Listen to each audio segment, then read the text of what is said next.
लोकांच्या सोयीची जी व्यवस्था आहे तिचं नियोजन चांगल्या पद्धतीने झाले असं मी त्या ठिकाणी म्हणेन. येण्या जाण्याची असणारी व्यवस्था सुद्धा आहे त्या ठिकाणी. स्तंभाचा असणारा शोभीकरणाची सुरुवात आहे ती मला वाटतं पूर्ण होईल 7-7:30 वाजेपर्यंत. हा एक इतिहास आहे, मानवतेचा इतिहास या देशातला, असं मी त्या ठिकाणी मानतो. जातीप्रथेची जी व्यवस्था होती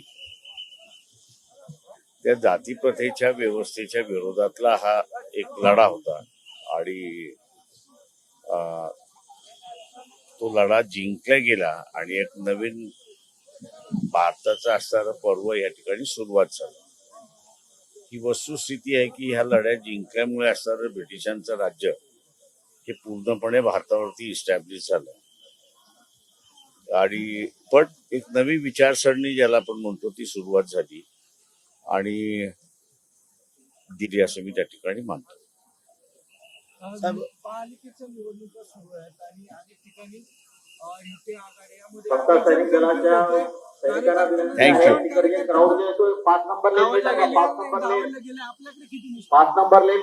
आमच्या इथे असणाऱ्या पक्षाच्या कार्यकर्त्यालाच आम्ही दिल्या. म्हणजे मुंबई हे उदाहरण आहे की काही जागा ह्या जास्ती देण्यात म्हणजे आमच्यापेक्षा काँग्रेसकडे असणारे चांगले उमेदवार होते तेव्हा आम्ही त्या सीट्स काँग्रेसला परत केल्या आणि त्यांच्याकडून दुसऱ्या जागा आम्ही मागून घेतल्या.